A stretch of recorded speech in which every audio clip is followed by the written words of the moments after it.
Student, कैसे हैं आप लोग। मैं प्रियंका आप सभी का सक्सेस मिशन में स्वागत करती हूँ। आज आपका जो है, जैसा कि आप जानते हैं कि सीटेट का जो है एग्ज़ाम आपका नज़दीक आ गया है। 20 अगस्त को आपका एग्ज़ाम है और मैं आप लोगों को सेट प्रैक्टिस करवा रही हूँ, जिसमें जो है 25 जनवरी का सेट मैं करवा रही थी और इसमें जो है मैंने मैथ्स और CDP करवा दिया है। और आज का जो सेट है वो आपका हिंदी का है, ठीक है। तो हिंदी में जो है हम लोग 30 क्वेश्चन को देखेंगे, जिसमें कंटेंट और पेडागोजी दोनों होंगे। और ये जो सेट है वो आपका 25 जनवरी 2023 का है, जो कि ऑनलाइन आपका एग्जाम हुआ था, ठीक है। तो जो भी स्टूडेंट हमारे चैनल पर नए हैं, हमारे चैनल को सब्सक्राइब कर लीजिए और अपने दोस्त लोगों में ज़्यादा से ज़्यादा शेयर करें, ताकि उन लोगों का भी तैयारी क्या हो, अच्छा हो, ठीक है। तो चलते हैं आज के एनालिसिस पे और सवालों को देखते हैं। देखिए, आपका इसमें सबसे पहले एक पैसेज है, तो पैसेज को पढ़ेंगे। गद्यांश आपका दिया हुआ है, तो गद्यांश में आपको कुछ नहीं सोचना है, जो दिया है उसी को पढ़ेंगे, उसी में आपके सभी सवालों के जवाब आपको मिलते हैं, ठीक है। तो चलिए पढ़ते हैं। क्या है, वहाँ मैं भीलों से मिला जो अपना दुखड़ा सुनाने दूर दूर से बड़ी संख्या में आए थे। मुझे बताया गया कि मक्का वहाँ की मुख्य फसल है, जो पूरी तरह नष्ट हो गई है। इसका परिणाम है कि अभी से वहाँ अन्न भाव की ऐसी स्थिति हो गई कि यह भील पत्तों और पेड़ों की छालों को खाकर गुजर बसर कर रहे हैं। इसके बीच कार्य कर रहे एक व्यक्ति मुझे बताया कि अब वे अपने मवेशी मारने लगे हैं। इसका मतलब हुआ कि यदि अभी पेट भरने के लिए बड़े पैमाने पर ढोर डंगार नष्ट किए जाते हैं, तो भारवाही पशुओं की कमी हो जाएगी, जिसका प्रभाव अगले मौसम की खेती पर भी पड़ेगा। देखिए, जैसे जैसे इसको पढ़ना है वैसे पढ़िए, ठीक है, आराम आराम से। खाली ये चीज़ें आपको समझ में आनी चाहिए कि इसमें है क्या। फिर उसके बाद है कि मैं कुछ कार्यकर्ताओं से भी मिला। उन्होंने बताया कि पहाड़ी क्षेत्र की ठीक बाहर खुली जगह में, जहां अच्छी रबी उपज की उम्मीद थी, टिड्डियों ने आकर बहुत फसल बर्बाद कर दी। इसके ऊपर पाला पड़ा, जिससे और भी क्षति हुई, ठीक है। ये तो था आपका पैसेज। अब इस पे सवाल कैसे हैं वो देखिए। पहला सवाल है कि गद्यांश के अनुसार भील अपने मवेशी को क्यों मार रहे थे। तो मवेशी को इसलिए मार रहे थे कि एक तो वैसे भी मौसम ये नहीं था अनुकूल और फसल भी बर्बाद हो रहे थे, ठीक है। तो कहते हैं कि फसल खराब होने के कारण अनाज की कमी हो गई थी, इसलिए जो है भील अपने मवेशियों को मार रहे थे, ठीक है। तो ऑप्शन कौन सा हो जाएगा, ऑप्शन नंबर आपका 3 हो जाएगा राइट आंसर।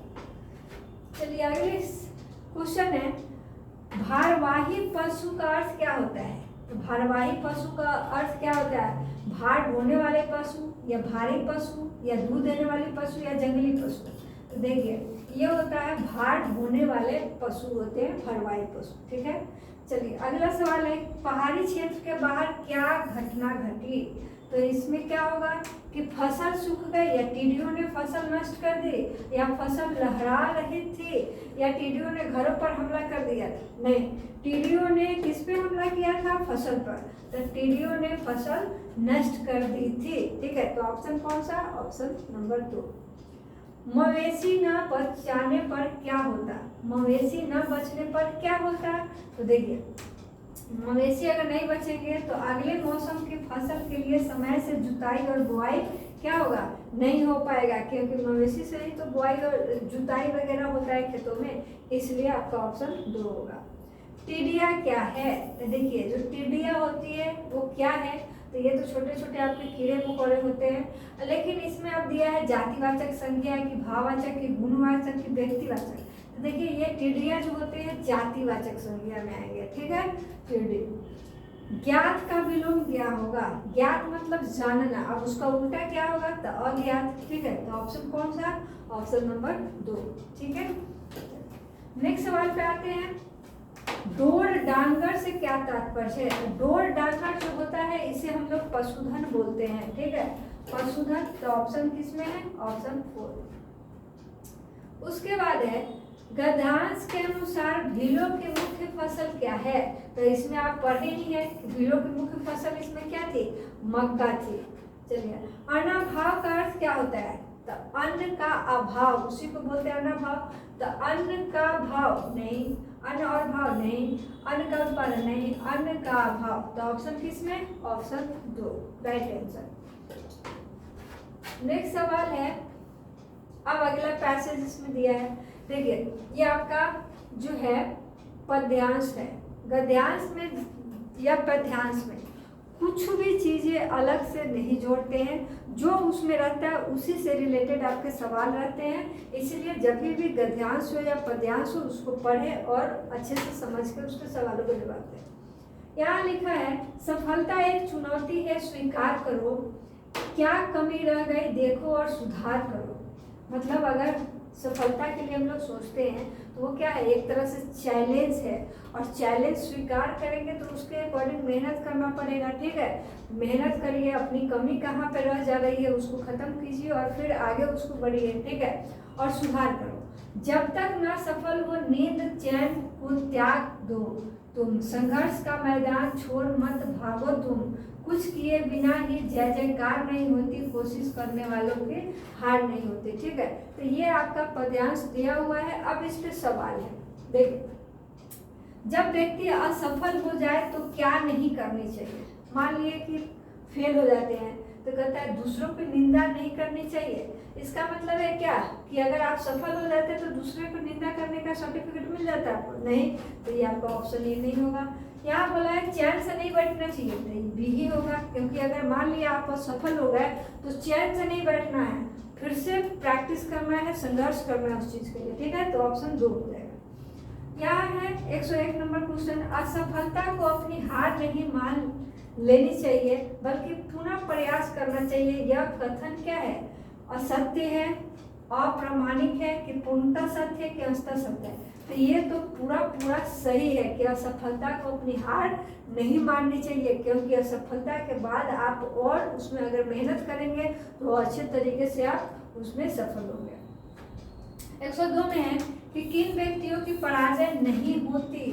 तो आपको पता है जो व्यक्ति मेहनत करते हैं, संघर्ष करते हैं, उसमें कंटिन्यू लगे रहते हैं, उसकी हार नहीं होती, पराजय नहीं। तो जो संघर्ष करते हैं, तो पहला ऑप्शन ही क्या होगा? इसका राइट आंसर होगा।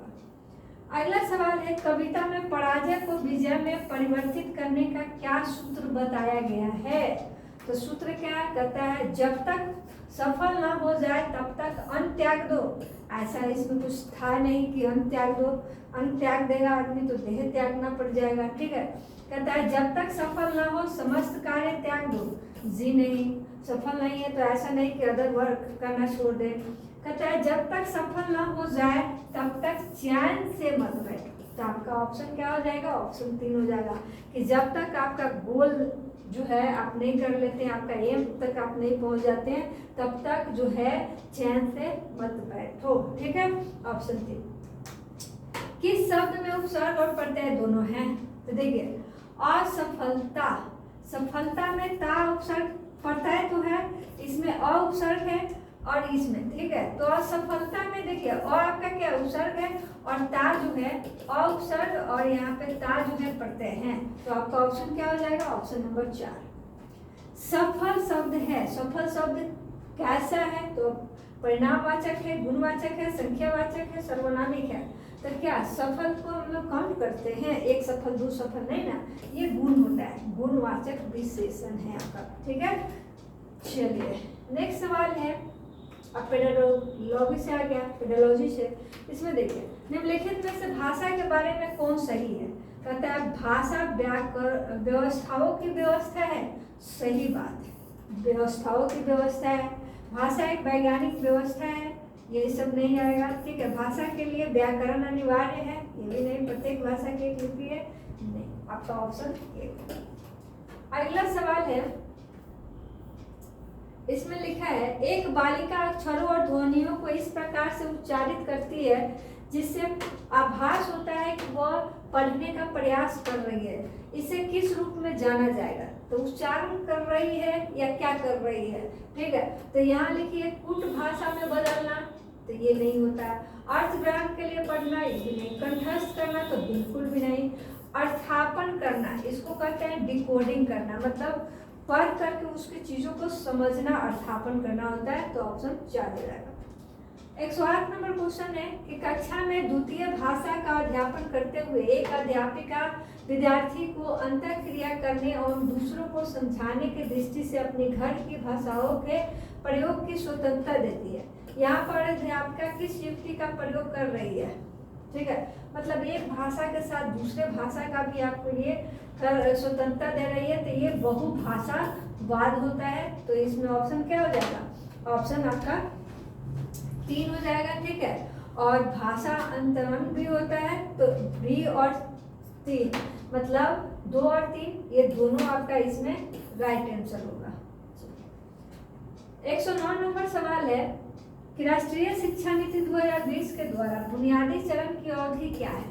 तो देखिए, बुनियादी चरण जो 2020 है आपका न्यू एजुकेशन पॉलिसी, जिसमें 3 साल से आपका 18 साल तक के आता है, जिसमें 5 + 3 + 3 + 4 इस तरीके से उसका पैटर्न है। ठीक, तो बुनियादी कौन सा हो गया? शुरुआत का 3 साल हुआ कि नहीं?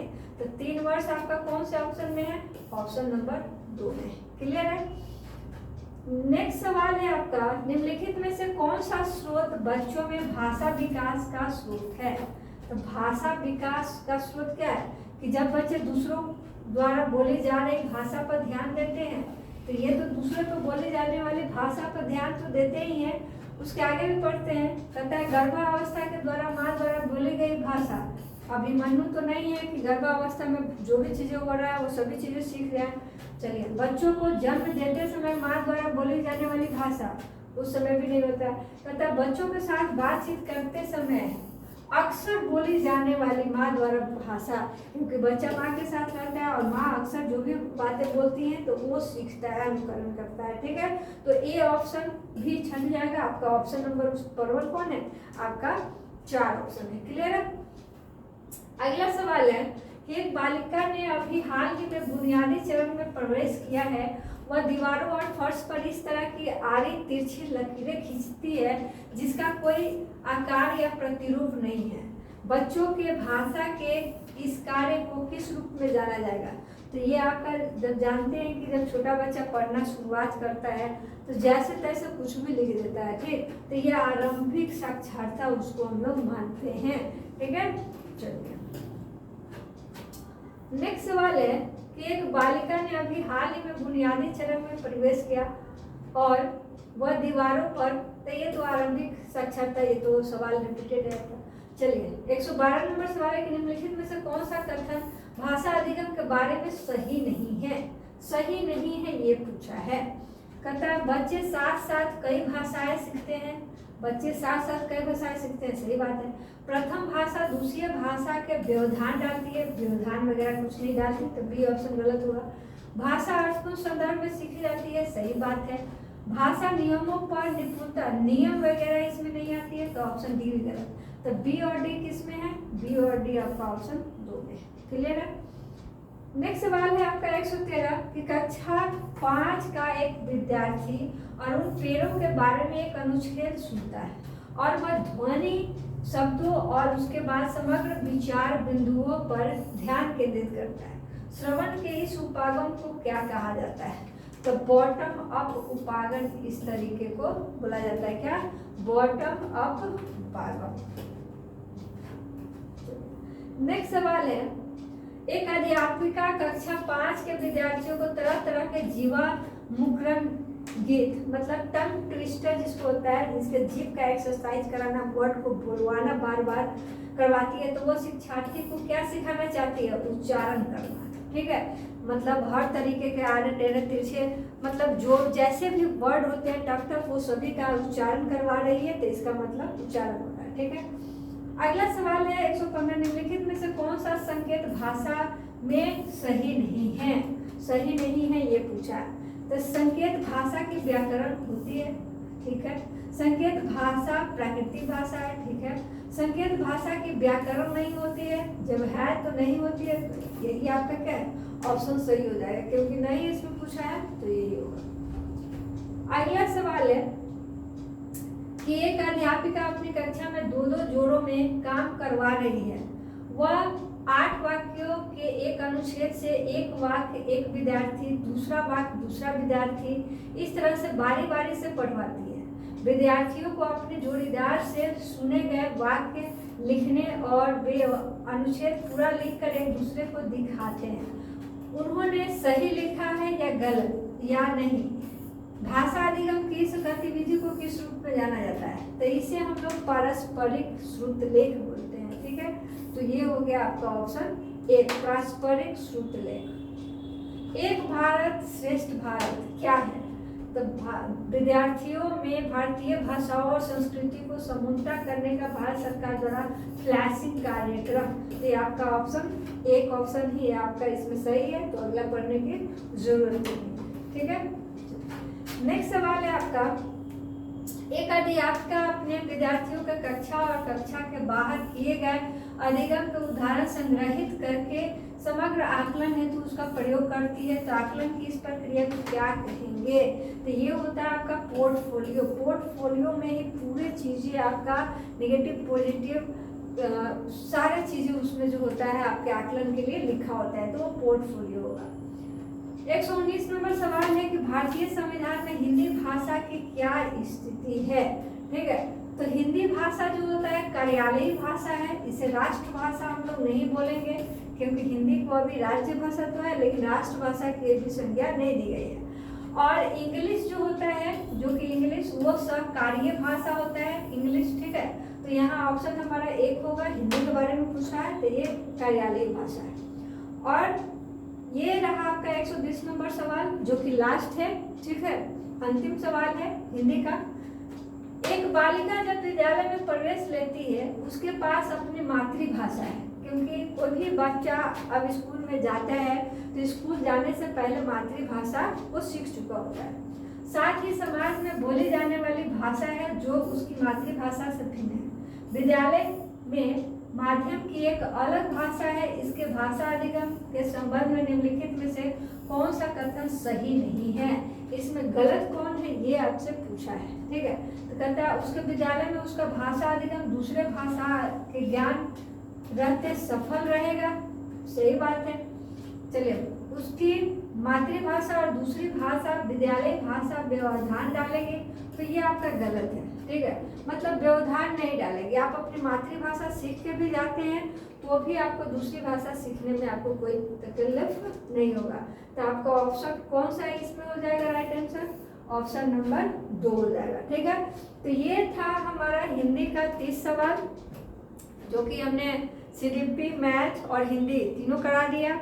अब आपका ईवीएस का बारी है जो कि हम अगले सेशन में उसको करेंगे। ठीक है, तो मिलते हैं फिर अगले सेशन में ईवीएस के टॉपिक के साथ। ठीक है।